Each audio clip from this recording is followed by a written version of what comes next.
toda casa que a gente ia tinha um griot, porque griot, assim, o que é um griot, né?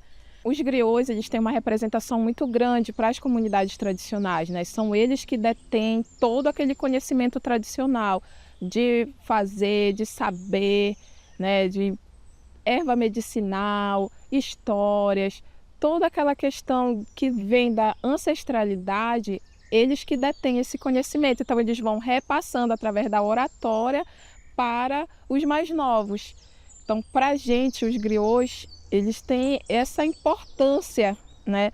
Então, foi a partir daí que surgiu a ideia de produzir esse documentário, né? Falando, dando voz para essas pessoas, né? Dar voz para eles contarem, relatarem suas vivências. Eu nasci aqui, eu não cheguei aqui. Eu nasci, agora meus pais e avós é que vieram de outros lugares, né? De outro quilombo que vieram para cá, vieram como escravos, né? Mas eu, na verdade, eu nasci já aqui, e como o nosso linguajar, nasci e me criei aqui no quilombo de Bom Jardim. Conto, né, que existia um senhor de escravo, né, nesta comunidade. Então tinha ali os seus escravos, e eles trabalhavam, mas eles só tinham o direito de comer o talo do cacau. O plantio aqui era de cacau, né? E eles trabalhavam, mas eles também não eram salariados, né? E esses escravos faziam bons trabalhos, né? Então, no decorrer dos anos, a mulher do senhor de escravos pediu em vida que quando ela morresse, que ele desse o documento dessas terras para os seus escravos, né? E ele, então, antes dele morrer, que ela morreu primeiro que ele, antes dele morrer, então ele atendeu o pedido da sua esposa, né? E deu o título definitivo desse quilombo para os seus trabalhadores quilombolas. O Eurípides Funi, né, quando veio fazer essa pesquisa, que já era um pesquisador aposentado, né, mas interessou a ele, né, fazer essa pesquisa, e realmente lá nesse documento fala dos herdeiros, né, desse quilombo. Então, os filhos de cada herdeiro, né? Esse documento ele falava que não era para ser vendida essa terra, né? E o pessoal aqui da comunidade guardava muito bem este documento. Até porque o Bom Jardim ele é uma terra de herança, né? É uma terra de herança que o senhor de escravo deu para nós, nossos pais, nossos antepassados, né? Então é uma terra de herança, não era nem para passar por esse processo que está se passando aí para ser titulado. Mas estava a pegar esse documento, né, que ele existe, porque o próprio Eurípides Funi teve acesso a esse documento, né? Então como é que o INCRA, outros não podem ter acesso a esse documento? E não era nem preciso passar por todo esse processo que se está passando hoje. Era já para eles pegar esse documento e devolver nossas terras. Porque o Estado tem uma dívida muito grande conosco, né? É por isso que hoje foi aprovado esse documento de titular nossas terras, né? Porque o próprio Estado vê que é uma forma de devolver pelo menos as nossas terras para a gente trabalhar, né? Já que eles não dão outros direitos a nós, e é um direito só de devolver as terras, e cadê? A gente continua sendo ainda escravo. De qualquer forma, a gente ainda é escravo, porque se nós não fôssemos, as coisas aconteciam como a gente quer, como a gente acha que é melhor, né?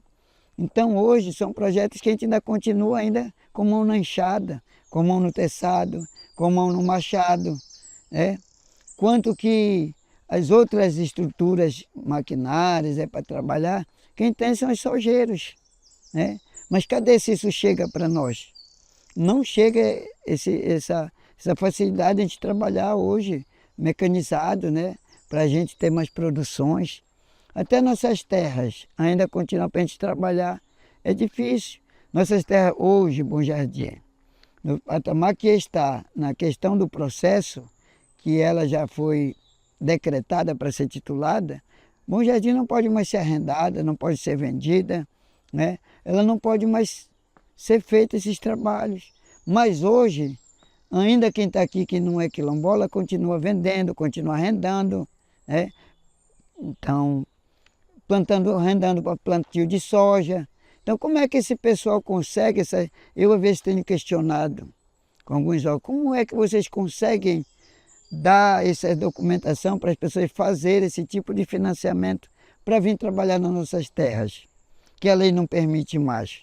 Então eu percebo que é frágil esses trabalhos, que as pessoas ainda não têm realmente essa boa intenção de nos ajudar, de devolver aquilo que é de direito nosso, né?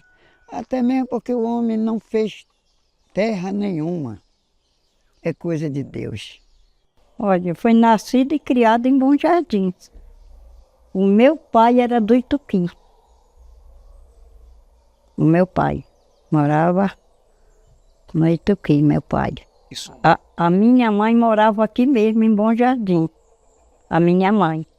Quando eu nasci, que eu cresci um pouco, o que tinha muito aqui que nós ajuntava era castanha.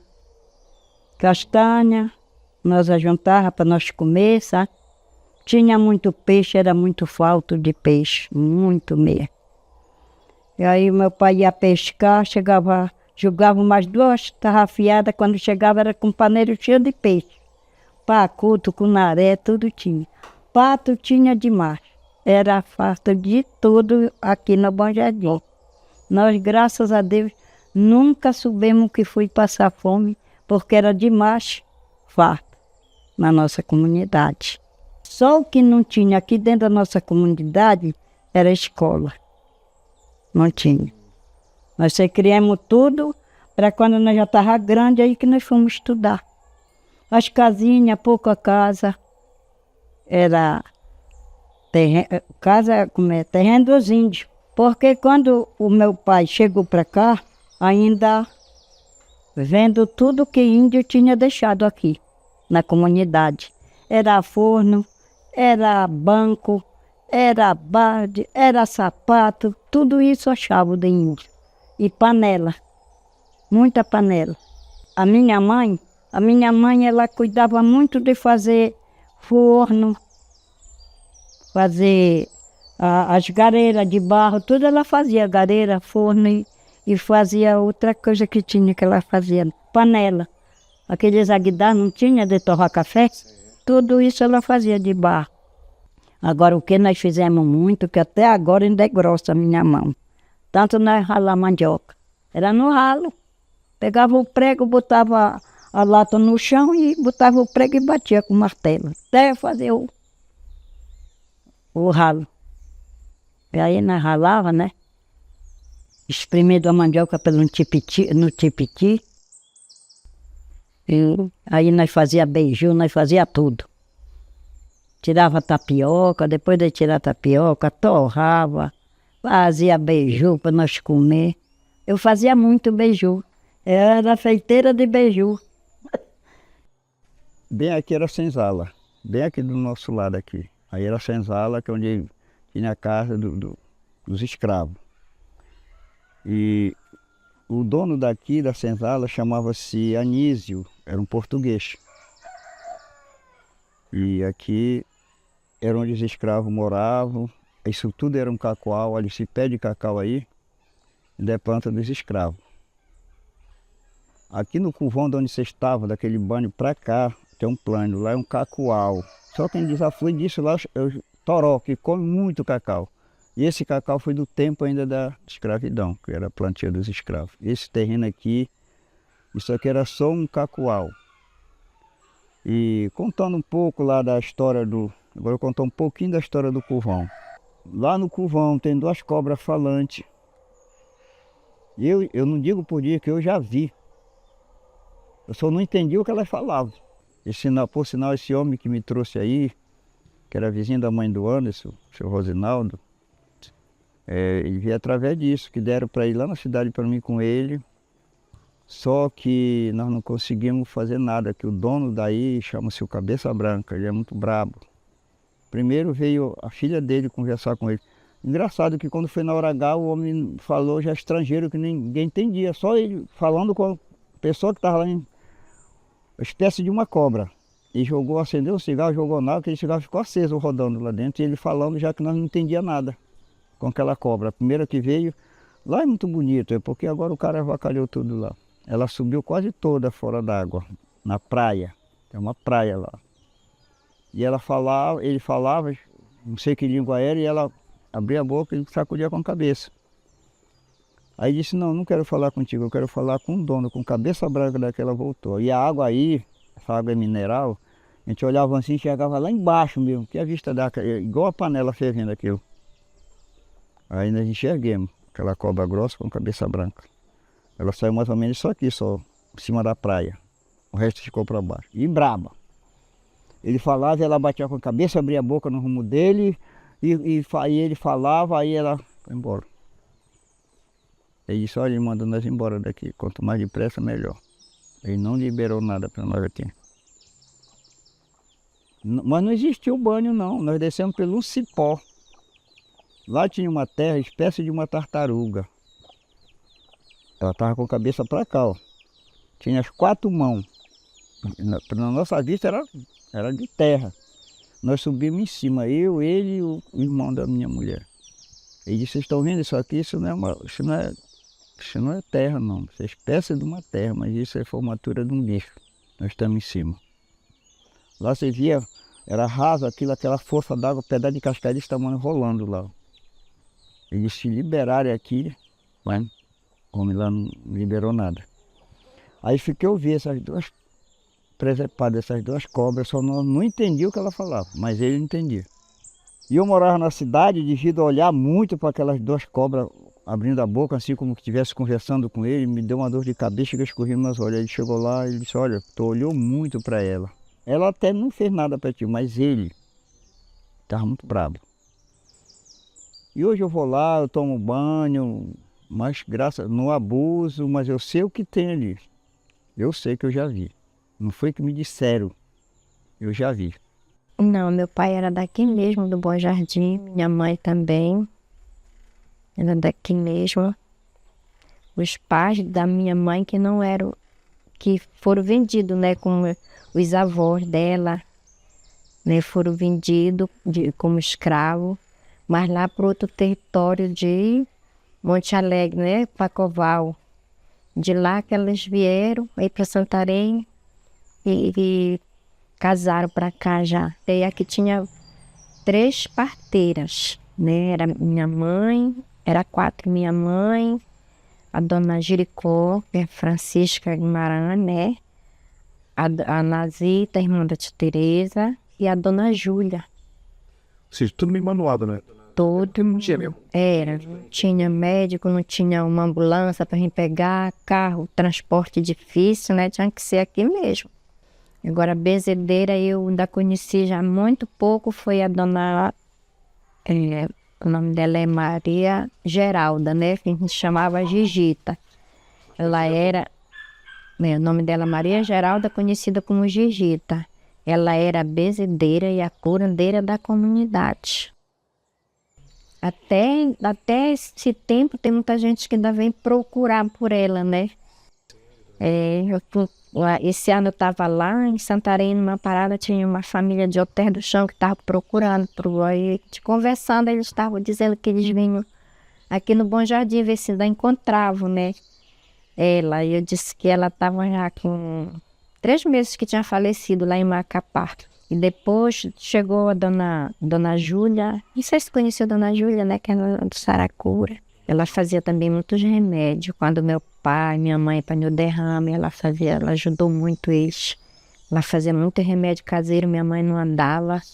E a minha mãe conseguiu andar até um bocado de ano. A mãe não andava de jeito nenhum, perdeu. Acho que o derrame já sabe como é que ele deixa as pessoas, né? E a dona Júlia, ela fazia muito remédio bom para isso. Remédio caseiro. Remédio caseiro, era só no remédio caseiro. Garrafada, ela fazia aquela mistura assim, tipo uma pasta, uma pomada, né? Passar. Ela fazia muito isso. Isso é bom? A dona Júlia. Que a sua mãe, ela voltou a andar. Minha mãe andou. Meu pai andou. Meu pai ainda ficou internado ainda depois, quando Dona Júlia fazia muito remédio, que ele perdeu a memória no derrame também. E ela passou uma noite fazendo remédio, até que ele conseguiu voltar. Aí quando chegou esse movimento de quilombola para cá, a gente teve uma oportunidade de fazer um estudo de 6 meses lá na Sagrada Família, né? Aí daqui foi só eu, dos outros quilombos também foi. A gente fez esse curso de 6 meses, que a gente já ganhou um material de fazer o parto, né? Aí tinha parteira que não gostava de dar o banho no mesmo dia, que era para não tirar aquela força da criança, né? Aí lavava no outro dia. A dona Jericó, ela não gostava de limpar a criança no mesmo dia, né? Assim, tirar tudinho, não. Ela deixava para dar no outro dia, que era para aquela criança ficar com uma força, não sei qual era o... Se ela dizia que era para não tirar a força da criança, não lavava no mesmo dia. Elas cuidavam 7 dias da mãe e da criança. 7 dias a parteira cuidava. De lavar roupa, tudo, a comida, tudo era elas que faziam 7 dias. Esse trabalho, esse projeto, vem mesmo justamente para fortificar esse pensamento, essa reflexão, essa bandeira, para a gente não esquecer, para todos nós não esquecermos. Como eu falei ali, nós somos todos iguais, nós fazemos parte dessa natureza, desse universo maravilhoso. E nós estamos aqui para trabalharmos juntos, para cuidar de tudo isso, para cuidarmos de nós mesmos. Toda a comunidade, a minha comunidade, Bom Jardim, a todos os professores e professoras, aos nossos líderes lá, comunitários, as pessoas, meus comunitários também lá, meu pai, minha mãe, meus avós, e ao nosso Senhor Deus. Obrigado, meu Pai. Só agradecimento a todos e obrigado.